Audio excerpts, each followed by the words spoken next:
Little Jenny's Journey Through the Phases of Learning to Read and Spell, Part 3. Hi, this is Jennifer Militzer-Copperell of Renewal of Literacy.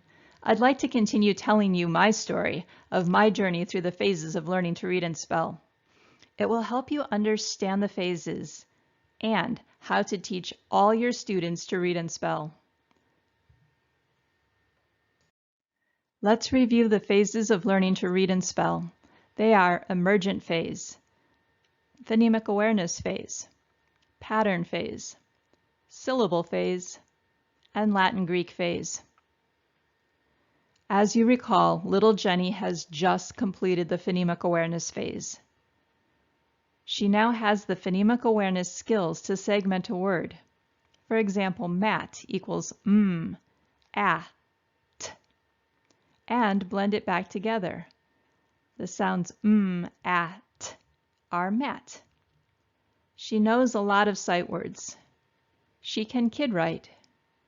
She can read simple phonics readers, but slowly and haltingly. She is a tadpole reader in metamorphosis.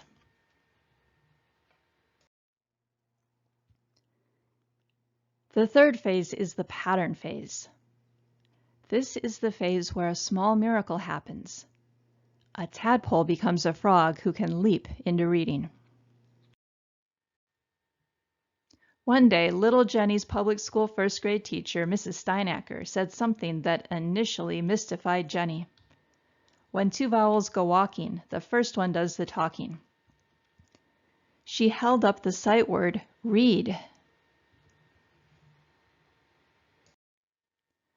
What was Mrs. Steinacker talking about? When two vowels go walking, the first one does the talking. What? Thanks to all the phonemic awareness training, I quickly segmented the word into its sounds, r, e, d. I noted the two vowel letters that were together, e and a. I heard only the first vowel sound, the e sound. It started to make sense.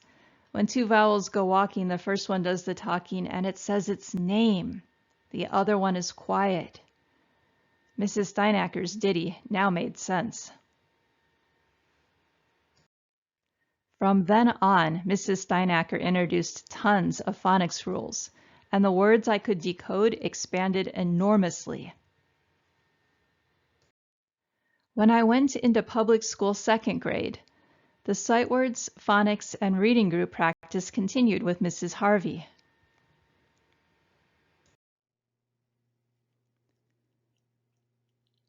We practiced all the time. And one day, a miracle happened. I cracked the code. I realized I could pick up an unfamiliar book and read it. I was now a frog reader, but a little one. Now that I could read, I adored reading. I bugged my parents for books, and they bought me lots of fun stories, including books about monkeys and about a little girl badger named Frances. As a little frog, I started growing a bit bigger with each book I read.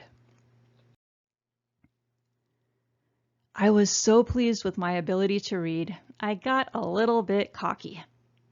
I saw the movie Heidi, and I wanted to read the book. Scholastic Books offered it for sale, and my parents graciously bought it for me. The book was huge. The print was small, and there were very few illustrations. It was my pattern phase reading, Waterloo.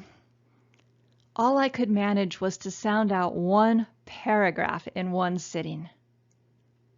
I persevered, one paragraph at a time, while reading all of the Frances books I could get my hands on and eyeballing all the books on the bookshelf that I would one day be able to read. So now let's take stock of little Jenny's journey in the pattern phase. In the pattern phase, little Jenny cracked the code and began reading for pleasure. Her ability to read finally took off. However, little Jenny was limited in what she could read. Many books were still too hard. Up next, the syllable phase, phase 4. This has been Jennifer Militzer-Copperell of Renewal of Literacy. Thank you for accompanying me on my journey through the phases. Join me in renewing literacy for the 21st century and beyond.